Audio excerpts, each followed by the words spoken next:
美國影子政府製造人民革命，策反各國政府嘅12個步驟。第一，派中情局 M16等情報人員，以留學生、遊客、義工、商人、記者嘅身份進入目標國家。第二，以人道目標為理由，開設民主、人權為主旨嘅非政府機構，開展工作之餘，亦都可以招攬一啲崇尚自由同埋理想嘅人。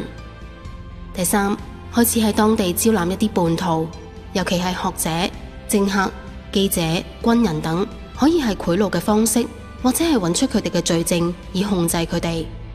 第四，如果目標國家有工會勢力，就會以金錢收買佢哋。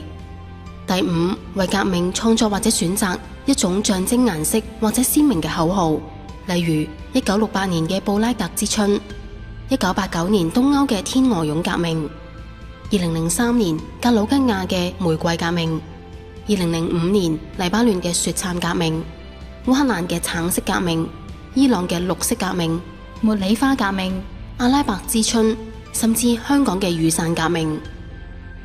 第六，以唔同名義開始示威，從而展開革命運動。示威嘅名義可以係人權、民主、政府腐敗、選舉舞弊等，唔需要揾出證據，只需要揾到藉口就可以。第七，以英語寫上抗議標語，好讓美國人能夠睇見，咁樣就能夠使到美國政客同埋平民開始發出呼聲。第八，讓之前所收買嘅政客、知識分子、工會領袖等加入示威，並且號召所有對政府唔滿意嘅人加入。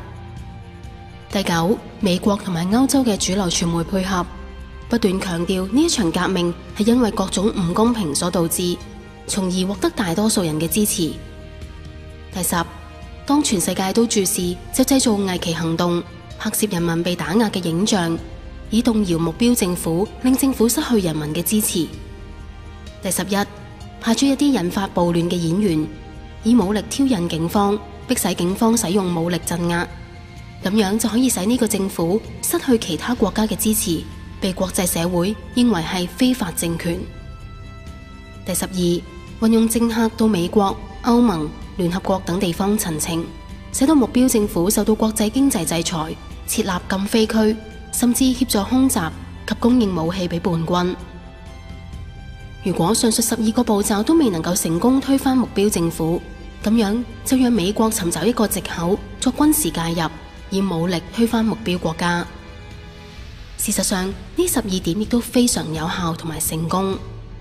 2007年，一位曾任北大西洋公約組織 NATO 嘅歐洲盟軍司令部、美國退休4星將軍 Wesley Ken Clark 喺一個講座中提及，喺2001年911事件發生後冇幾耐，國防部曾經發出一個指令，就係喺5年內攻擊同埋推翻7個國家，包括伊拉克、黎巴嫩、利比亞、索馬利、蘇丹同埋伊朗。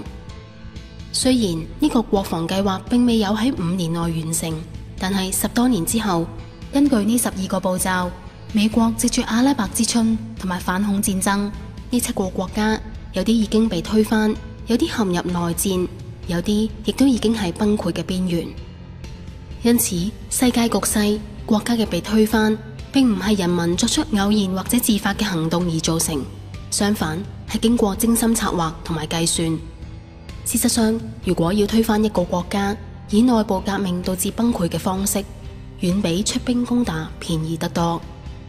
亦都因此，美國不斷運用呢12個步驟去策反唔同嘅敵對國家。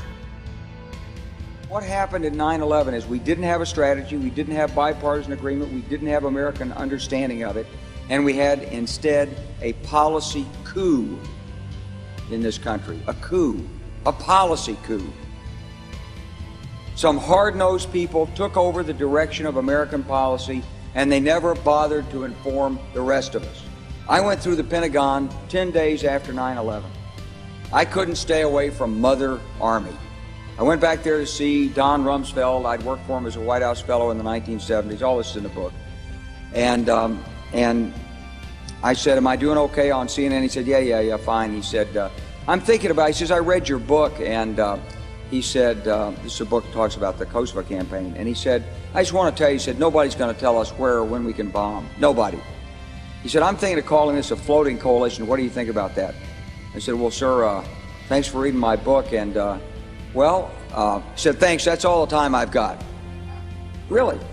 And I went downstairs, I was leaving the Pentagon, and an officer from the Joint Staff called me into his office, and he said, I want you to know, he said, sir, we're going to attack Iraq. And I said, why? He said, we don't know. He said, I said, well, did they tie Saddam to 9/11? He said, no.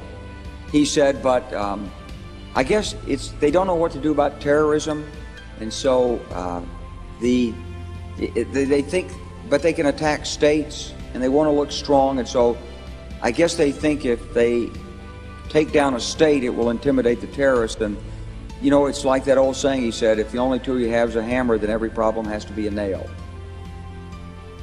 Well, I walked out of there pretty upset, and then we attacked Afghanistan. I was pretty happy about that. We should have. And then I came back to the Pentagon about 6 weeks later. I saw the same officer. I said, why haven't we attacked Iraq? We still going to attack Iraq? He said, oh, sir. He says, it's worse than that. He said, he pulled up a piece of paper off his desk. He said, I just got this memo from the Secretary of Defense's office that says we're going to attack and destroy the governments in 7 countries in 5 years. We're going to start with Iraq, and then we're going to move to Syria, Lebanon, Libya, Somalia, Sudan, and Iran. I said, 7 countries in 5 years. I said, is that a classified memo? He said, yes, sir.